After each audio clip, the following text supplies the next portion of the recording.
Hello students, Pallav physics के amazing platform पे आपका स्वागत है। तो काफ़ी थ्योरीज की बात हो गई, बहुत सारा टॉपिक डल गया ऑलरेडी।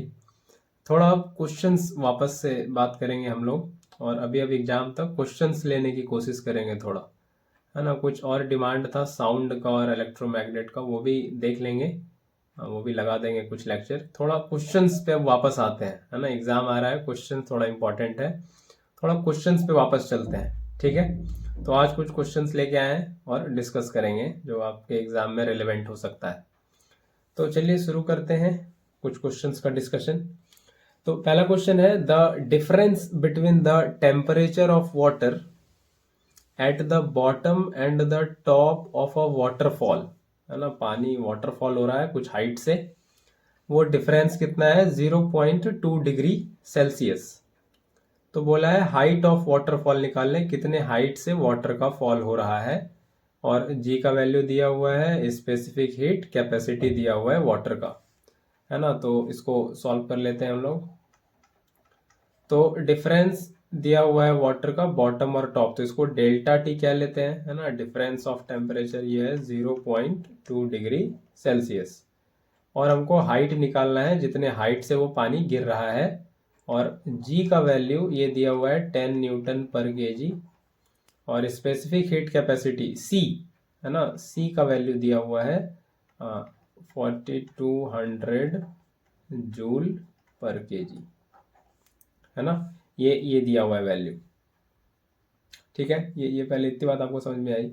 तो ये स्पेसिफिक हीट कैपेसिटी, तो ये जूल पर केजी स्पेसिफिक हीट कैपेसिटी है, तो पर डिग्री सेल्सियस भी होगा, छूटा है मेरे से, है ना। वही सोच रहे थे, ये डिग्री सेल्सियस नहीं दिख रहा है ना। तो जूल पर केजी पर डिग्री सेल्सियस, ये होता है स्पेसिफिक हीट कैपेसिटी, ठीक है। तो इतनी बात समझ में आई। तो ये जूल पर केजी पर डिग्री सेल्सियस। हाँ, तो अब पूछा है क्या, हाइट ऑफ वाटरफॉल निकालना है। तो यहाँ सबसे पहले आपको ये देखना पड़ेगा, क्या देखना पड़ेगा कि ये जो पानी जहाँ से गिर रहा है, जिस हाइट से गिर रहा है, और यहाँ पे टेम्परेचर का डिफरेंस क्रिएट हो रहा है, यानी कि एनर्जी या तो दे रहे हैं या तो निकाल रहे हैं, कुछ ऐसा कर रहे हैं, मतलब टेम्परेचर का डिफरेंस बन रहा है ना। तो सबसे पहले आपको ये समझना है कि यहाँ पे हीट एनर्जी कैसे आ रही है, कैसे टेम्परेचर का डिफरेंस बन रहा है। तो स्पेसिफिक हीट कैपेसिटी आते ही दिमाग में पहला बात ये आ जाता है कि ऐसा कुछ सिनेरियो हो रहा होगा, Q equal to M C delta T, है ना। यही तो कहानी होती है। Q amount of heat energy जो देते हैं, डेल्टा टी जो भी टेम्परेचर वो चेंज करना है किसी भी बॉडी का, है ना। तो ये Q होता है ना। ये आप लोग पढ़े हो।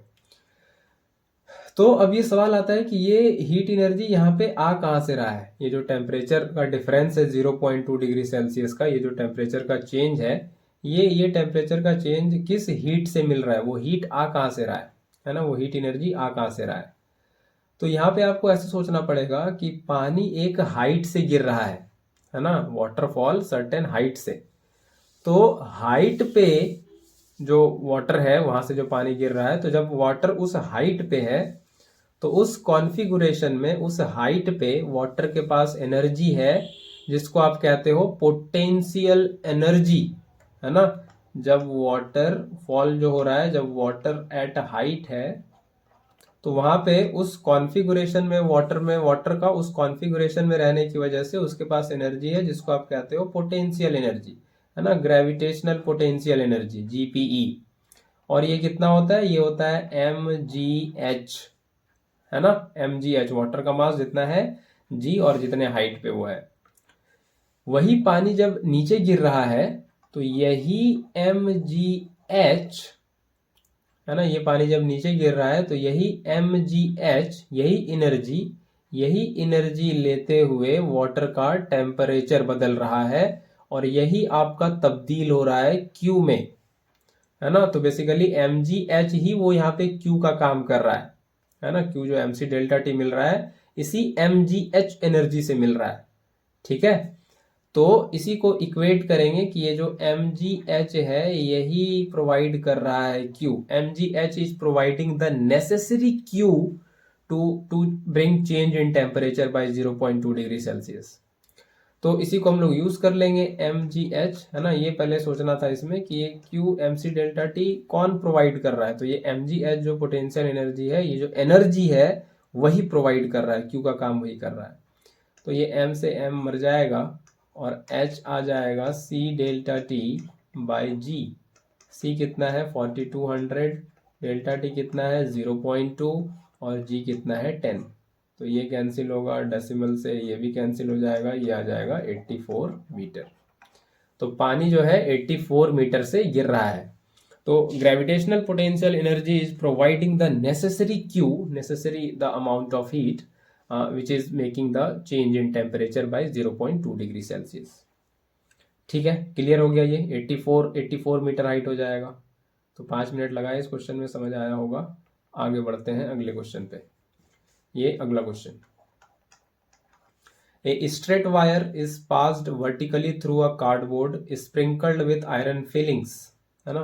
तो ये ऐसे करके एक कार्डबोर्ड है ना, ये ऐसे करके एक ऐसे करके यूं कार्डबोर्ड सीधा बन जा भाई, ये ऐसे करके ये कुछ कार्डबोर्ड है, ठीक है। ऐसे आप समझ लो, कुछ ऐसे करके ये कोई कार्डबोर्ड है और इसमें आयरन फाइलिंग्स छिड़का हुआ है ना, आयरन फाइलिंग्स इसमें, ये आयरन फाइलिंग्स इसमें ऐसे करके डला हुआ है, ठीक है। आयरन फाइलिंग ऐसे करके डला हुआ है, ये आयरन फाइलिंग्स है ना, इस पे पूरा छीटा हुआ है, स्प्रिंकल किया हुआ है आयरन फाइलिंग्स। फाइलिंग्स है, फीलिंग्स नहीं है ना, आयरन फाइलिंग्स, बुरादा। फीलिंग नहीं है कुछ यहाँ पे, फाइलिंग्स है, कुछ लोग फीलिंग्स बोल देते हैं, फाइलिंग्स है। और इससे एक स्ट्रेट वायर पास कराया गया ना, यहाँ मान लो ऐसे कार्डबोर्ड में ऐसे होल बना के इससे एक स्ट्रेट वायर ऐसे करके पास कराया गया, है ना। और क्या किया गया, पहला क्वेश्चन बोल रहा है when current is passed through wire in the upward direction, और ऐसे अपवर्ड डायरेक्शन में इसमें करंट फ्लो करा दिया गया, ये आई का डायरेक्शन ऐसे अपवर्ड डायरेक्शन में। तो देखा गया आयरन फाइलिंग एक पैटर्न में अरेंज हो जा रहा है। और क्यों अरेंज हो रहा है, तो पहले ये बता देते हैं पैटर्न कैसा बनता है। जब ऐसे स्ट्रेट कंडक्टर इस कार्डबोर्ड से ऐसे पास होता है तो ये आयरन फाइलिंग्स ना ऐसे कंसेंट्रिक सर्कल्स में अरेंज हो जाता है ना। ये अरेंज हो जाता है ये आयरन फाइलिंग्स कैसे, ये कंसेंट्रिक सर्कल्स में, है ना। ये ऐसे कंसेंट्रिक सर्कल्स में अरेंज हो जाता है, ठीक है। कंसेंट्रिक सर्कल में ये डेफिनेट पैटर्न बनता है, ऐसा ही अरेंजमेंट बनता है। तो क्यों ऐसा अरेंजमेंट हो जाता है, तो ये जो करंट, ये जो वायर है, ये जो कंडक्टर है, इसमें जब करंट पास होता है तो current carrying wire behaves as a magnet. ये अपने हैंस और रेस्टेड एक्सपेरिमेंट में पढ़ रखा है। करंट कैरिंग वायर मैग्नेट की तरह बिहेव करता है ना। तो पहले पार्ट में ये आंसर करना है, current carrying wire behaves as a magnet. Current carrying wire जो है मैग्नेट की तरह बिहेव करता है। तो मैग्नेट की तरह बिहेव करेगा तो आयरन फाइलिंग्स उसके पास आएगा और कुछ ऐसा पैटर्न बना लेता है, कंसेंट्रिक, कैसा, कंसेंट्रिक सर्कल्स बना लेता है। कंसेंट्रिक सर्कुलर रिंग है ना, ऐसे रिंग बन गया ना, ये ऐसे रिंग बन गया ना, ये इसी सेंटर से एक सर्किल और इसी सेंटर से फिर दूसरा सर्कल, फिर इसी सेंटर से फिर तीसरा सर्कल, तो इसलिए इसको कह रहा है concentric circle with same centre, है ना, कंसेंट्रिक सर्कल बन जाता है। तो इसका यही आंसर है, क्योंकि करंट कैरिंग वायर मैग्नेट की तरह बिहेव करता है तो आयरन फाइलिंग उससे ऐसे चिपक जाता है, कंसंट्रेट हो जाता है। What would happen to this arrangement, ये जो कंसेंट्रिक सर्कुलर अरेंजमेंट बना है, इसको क्या होगा, if more current were passed through the wire, मतलब इससे करंट और बढ़ा दिया जाए। मान लो पहले कुछ ऐसे 10 एम्पियर था, अब इसको बढ़ा के 50 एम्पियर कर दिया जाए, तो क्या होगा, तो करंट का स्ट्रेंथ आप बढ़ाओगे, है ना, करंट के स्ट्रेंथ को आप बढ़ाओगे तो मैग्नेटिक फील्ड भी और बढ़ेगा। मतलब करंट के बहने की वजह से जो मैग्नेटिक फील्ड बना है आसपास, मैग्नेटिक फील्ड मतलब रीजन अराउंड उस करंट कैरिंग वायर के अराउंड, जितने देर वो अपना मैग्नेटिज्म, जितना दूर तक अपना वो मैग्नेटिज्म शो कर सकता है, आयरन फाइलिंग्स को अट्रैक्ट कर सकता है, वो थोड़ा और ज्यादा होगा, है ना। तो ये कंसेंट्रिक सर्किल्स का जो थोड़ा साइज है ना, वो सर्कल थोड़ा और दूर तक फैलेगा, मैग्नेटिज्म का असर थोड़ा और दूर तक होगा जैसे आप करंट थोड़ा और बढ़ाओगे। तो ये लिखना है इसमें, if more current were passed through the wire then magnetic field the reach of magnetic field will increase, है ना। और ऐसे लिख सकते हो concentric circle will be up to a larger distance, है ना। ये जो पैटर्न है, ये कंसेंट्रिक सर्किल का जो पैटर्न बना है, बी पार्ट का आंसर कर रहे हैं। ये जो कंसेंट्रिक सर्कल का पैटर्न बना है, इसका रीच थोड़ा और बढ़ जाएगा। इसका रीच बढ़ने का मतलब ये है कि बहुत दूर डिस्टेंस तक मैग्नेटिज्म ये दिखा पाएगा, है ना। बहुत दूर डिस्टेंस तक, बहुत ज़्यादा दूर डिस्टेंस तक ये मैग्नेटिज्म दिखा पाएगा, है ना। तो यही इसमें लिखना है, concentric circles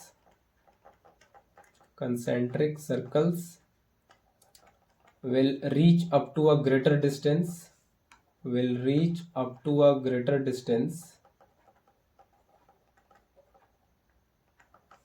that is basically means, that is meaning नहीं, बस that is strength of magnetic field will increase, ऐसे आप कह सकते हो।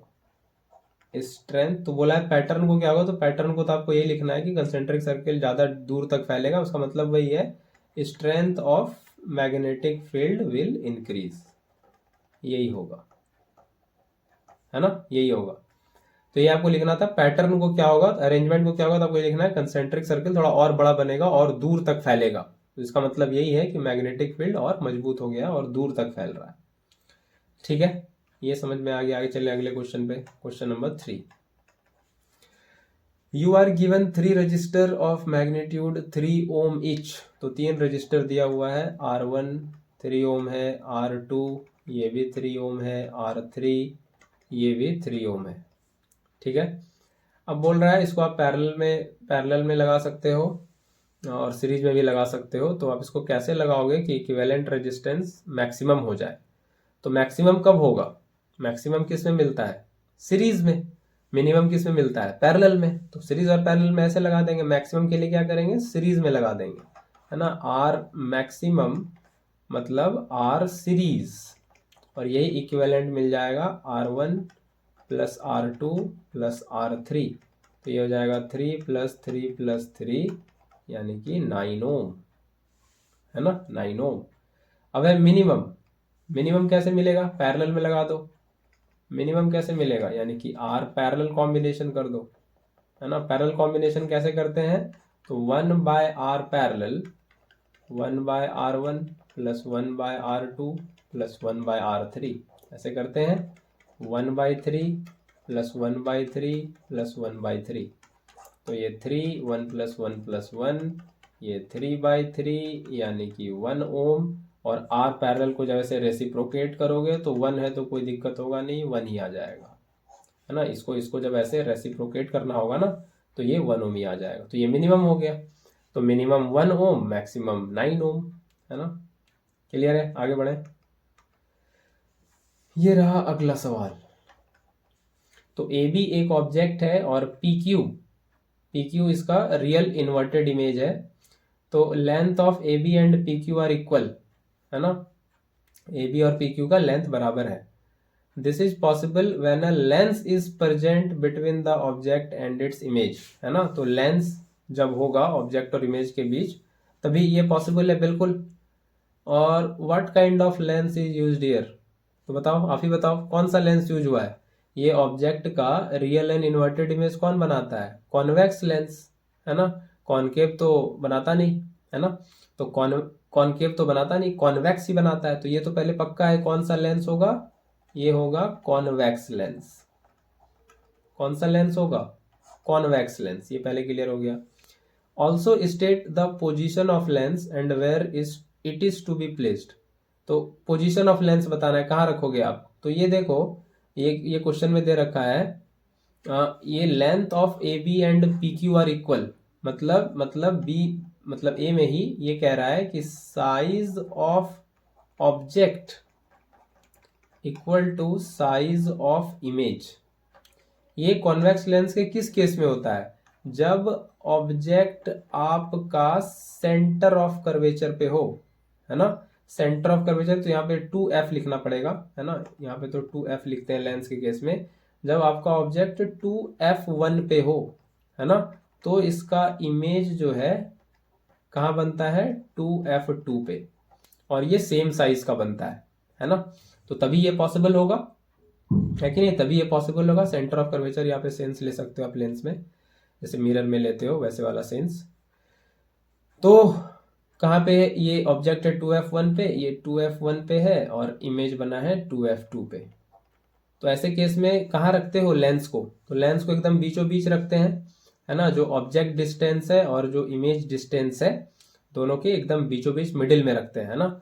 तो लेंस को कहाँ रखना पड़ेगा, लेंस को एकदम मिड पॉइंट पे मिडिल में रखना पड़ेगा, अब between object distance and image distance, है ना। तो ये यहाँ पे कहीं ये बीचों बीच एकदम रखाएगा, है कि नहीं, ये यहाँ पे कहीं एकदम बीचों बीच रखाएगा, है कि नहीं, एकदम बीच में, एकदम बीच में रखाएगा, तभी इससे इमेज ऐसा बनेगा, है ना।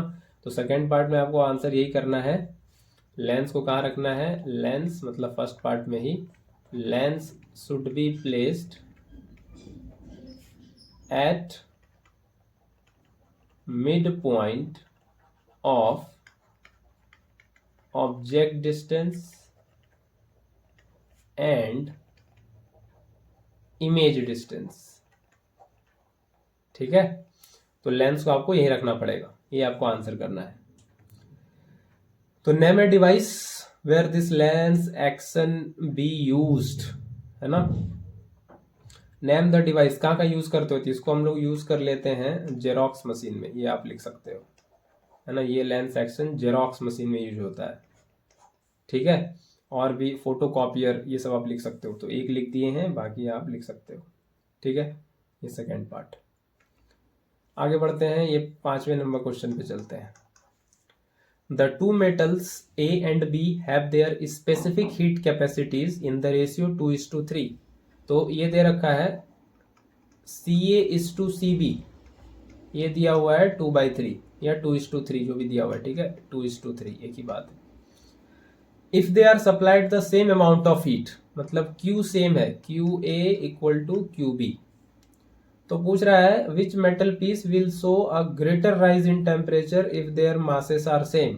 तो पहला ए पार्ट क्वेश्चन है कि Ma और Mb बराबर है, तो कौन सा पार्ट, कौन सा मेटल ज्यादा शो करेगा राइज इन टेम्परेचर। तो QA इक्वल टू QB दे रखा है हमको, तो क्यों ना हम यूज कर लें formula MaCA delta T A, और इधर से MbCB डेल्टा टी B, है ना। तो अब बस वैल्यू सब्स्टिट्यूट कर देंगे, तो ये इधर आ गया क्या, MaCA डेल्टा टी A, और इधर आ गया MbCB डेल्टा टी B। तो Ma और Mb तो बराबर है, इसको काट ही दो पहले। Ca और Cb इसका रेशियो दिया हुआ है ना। तो हमको निकालना है डेल्टा टी, तो डेल्टा टी ए को इधर रखें और डेल्टा टी बी को इधर रखें, राइज इन टेम्परेचर का रेशियो पूछा है, और ये उधर हो जाएगा CB/CA। मेरे पास क्या चीज़ का रेशियो है, CA/CB है 2/3, तो CB/CA क्या हो जाएगा 3/2, उसको पलट दो बस, है ना। CA/CB 2/3 है, तो CB/CA क्या हो जाएगा 3/2, तो ये रेशियो आ जाएगा 3:2, ये आपके पहले पार्ट का आंसर हो जाएगा, है ना, 3:2। तो which metal piece will show a greater rise in temperature, अच्छा ये पूछा है कौन सा ज्यादा राइज इन टेम्परेचर शो करेगा। तो यहाँ पे आप देखो 3/2 कितना हो जाएगा, ये हो जाएगा 1.5, है ना। और यहाँ से हम लोग लिख सकते हैं डेल्टा टी ए ये बराबर 1.5 गुना डेल्टा टी बी। तो देखो कौन बड़ा है, डेल्टा टी बी जो भी टेम्परेचर राइज है उसको आप 1.5 से गुना करोगे तब डेल्टा टी ए का बराबरी कर पाएगा, है ना।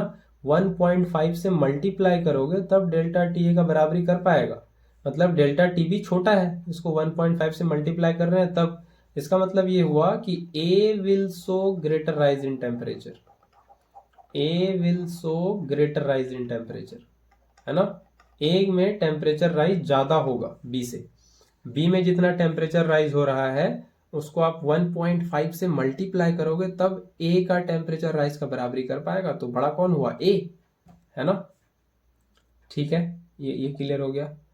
आगे है calculate the ratio in which their temperature rise if the mass ratio of metal A and metal B is 3:5। तो मास रेशियो दे रखा है 3:5 इस बार, ठीक है।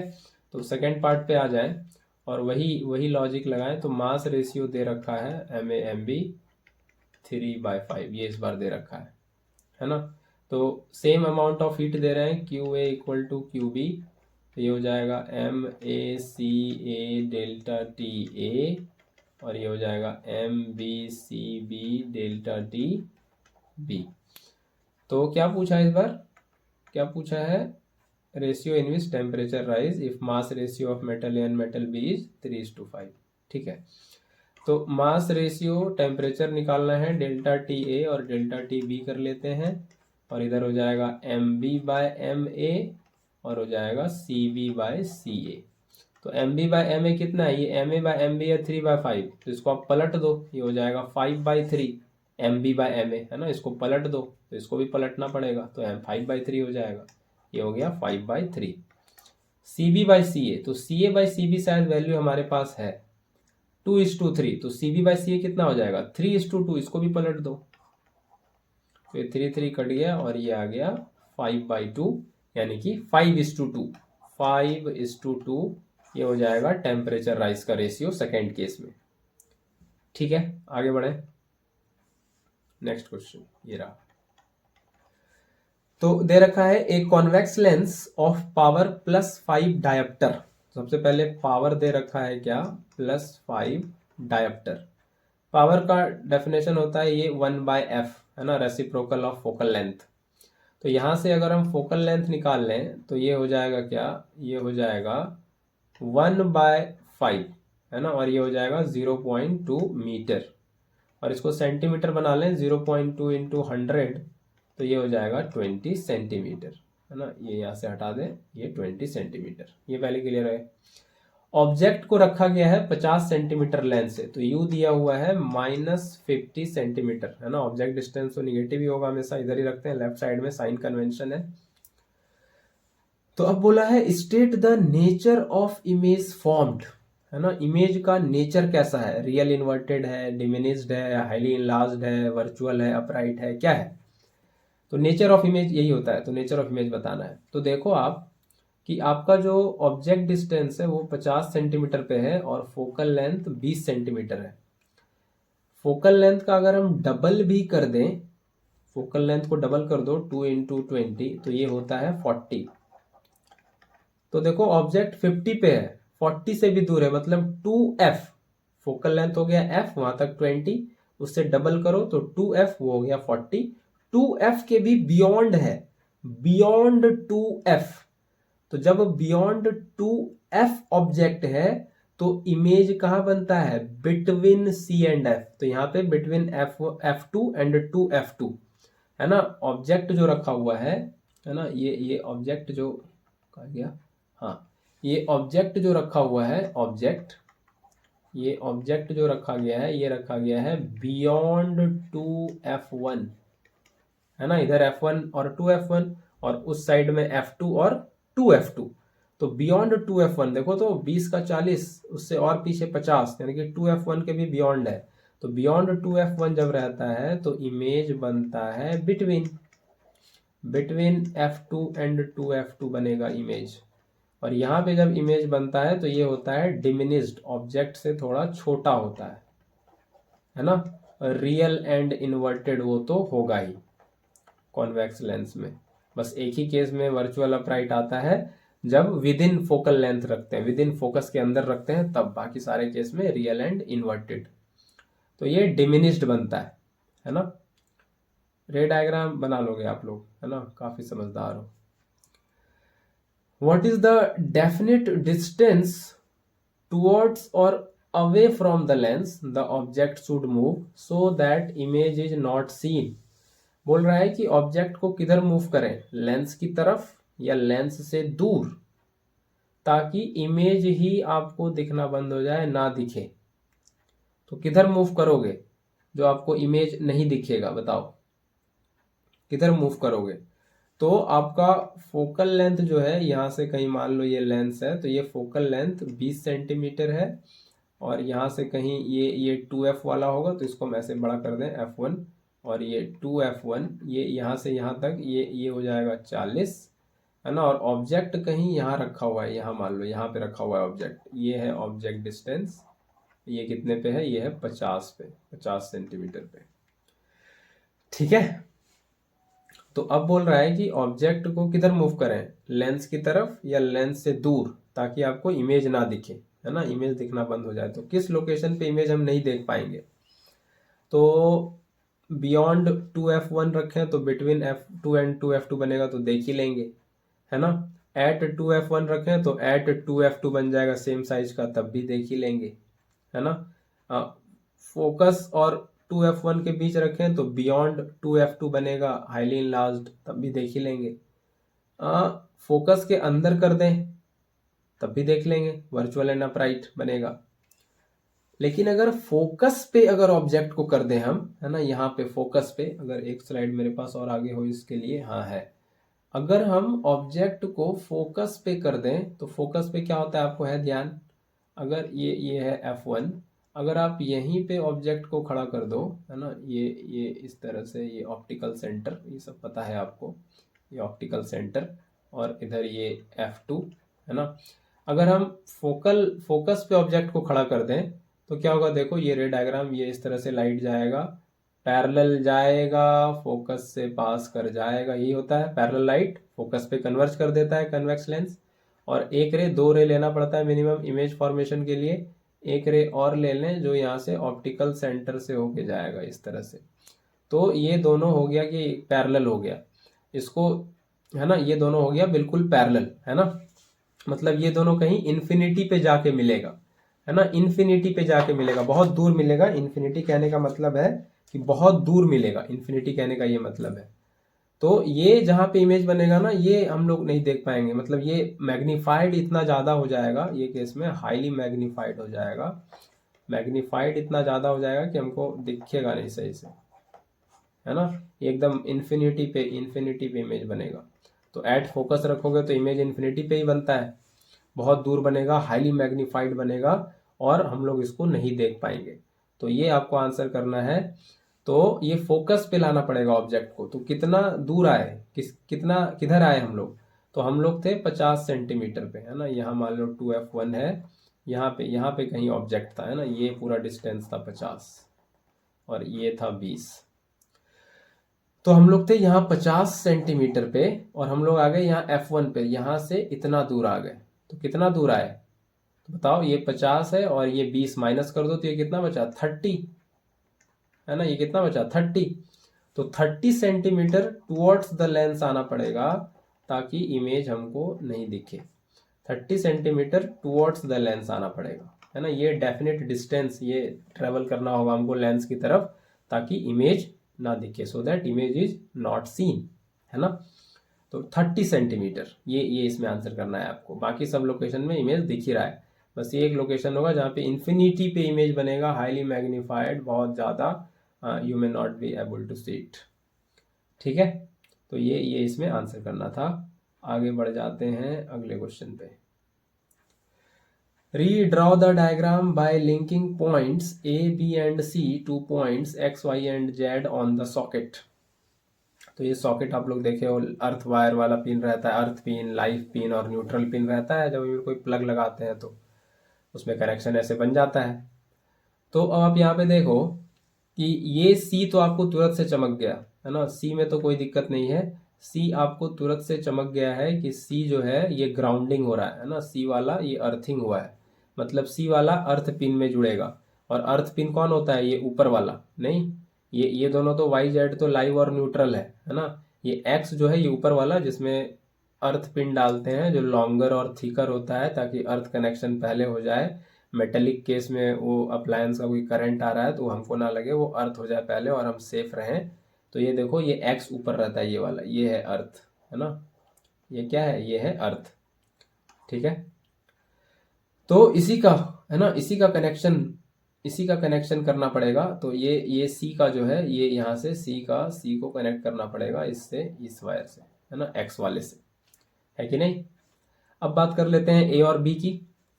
तो बी में आपको देखना पड़ेगा ए और बी में कौन लाइव है, कौन न्यूट्रल है।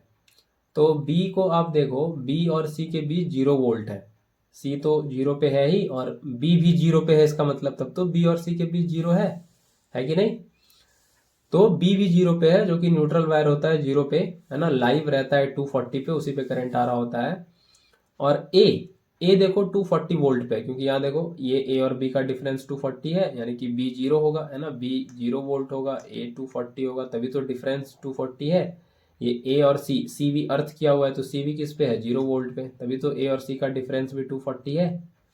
यानी कि ये ऊपर वाला लाइव है और ये बी वाला न्यूट्रल है ना।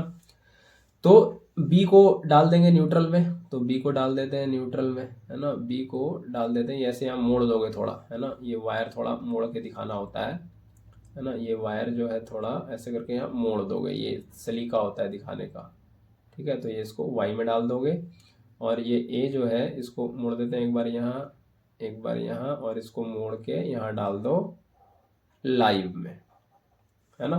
तो ये वाला लाइव हो गया और ये वाला न्यूट्रल हो गया, है ना, ये न्यूट्रल हो गया और ये वाला सी वाला अर्थ हो गया।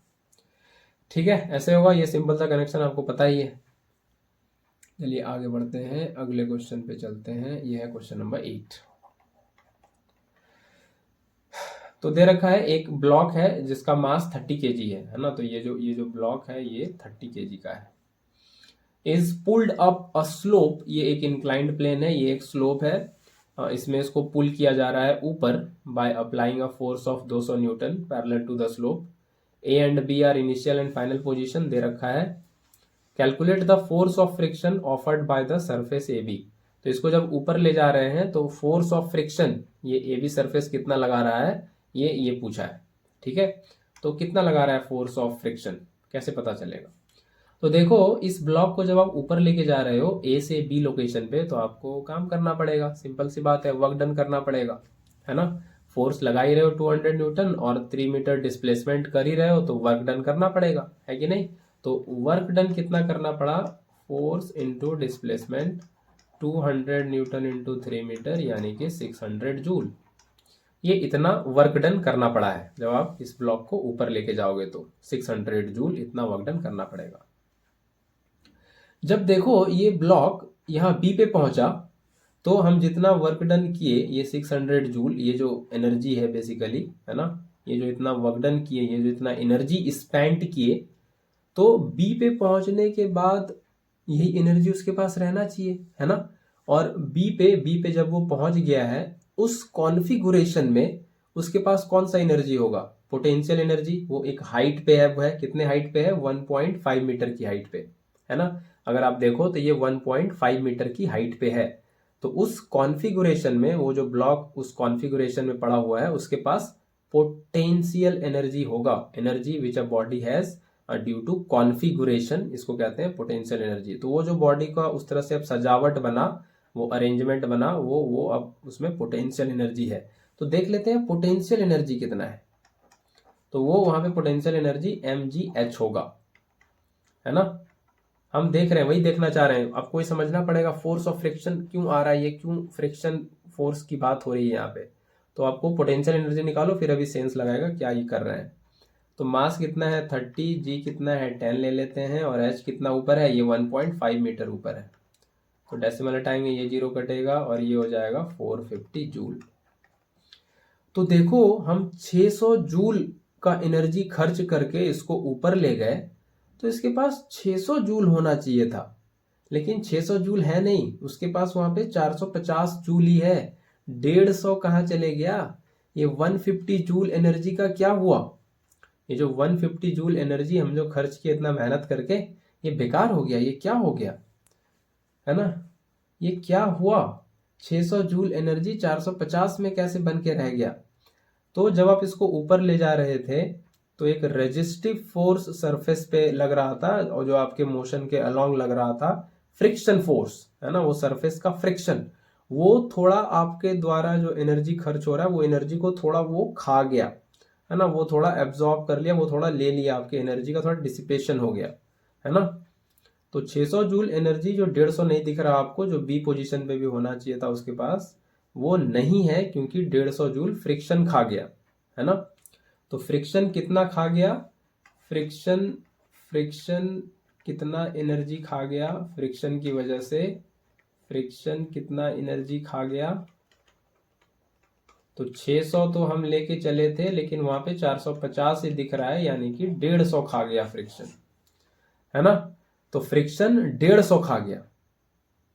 तो फ्रिक्शन फोर्स जो है वो 150 जूल, इतना एनर्जी, उसकी वजह से इतना जूल का एनर्जी लॉस हुआ, इतना जूल एनर्जी बर्बाद हुआ।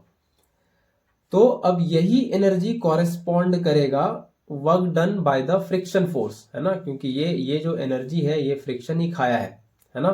तो अब इसी को इक्वेट करेंगे, ये फ्रिक्शन फोर्स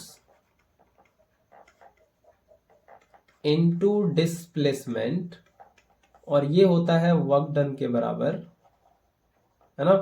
तो यहाँ पे फ्रिक्शन फोर्स तो हमको निकालना है, और डिस्प्लेसमेंट तो 3 मीटर ही ऊपर गया है, उसी रास्ते में फ्रिक्शन खाया है, और ये कितना खाया है, 150 जूल के बराबर, है ना।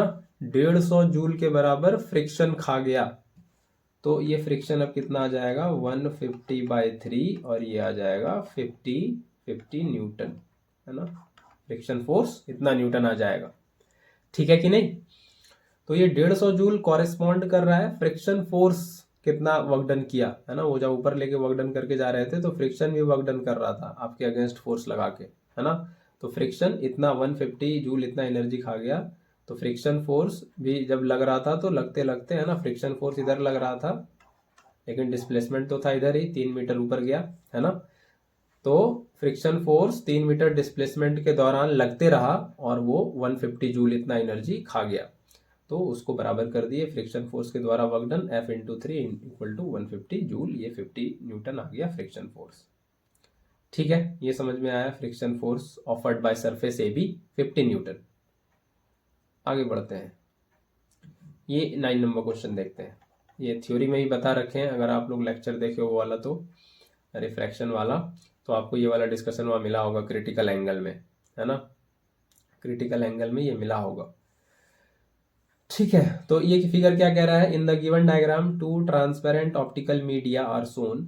2 ऑप्टिकल मीडिया है ना, एक ये नीचे और इसके एक ऊपर, है ना। यहाँ एक ये वाला और एक ये वाला, 2 media. The rarer medium is air, है ना, तो ये ऊपर वाला एयर है, और डेंसर मीडियम ये नीचे जो है ये वाटर है। तो बोला है इस डायग्राम को रीड्रॉ करने by showing the path of raise after striking the surface of separation AD for incident raise OA OB OC OD, और क्रिटिकल एंगल डेंसर मीडियम के लिए दिया हुआ है 48 डिग्री। तो C का वैल्यू दिया हुआ है 48 डिग्री क्रिटिकल एंगल का वैल्यू। तो हम रीड्रॉ इसी में कर देंगे, है ना, आप लोग कर लोगे फ्रेश से। तो सबसे पहले देखो यहाँ पे ये OA लाइट को देखो, ये नॉर्मली इंसिडेंस किया है, नॉर्मल में तो कोई दिक्कत नहीं है, ये क्या होगा, सीधे पास कर जाएगा, है कि नहीं।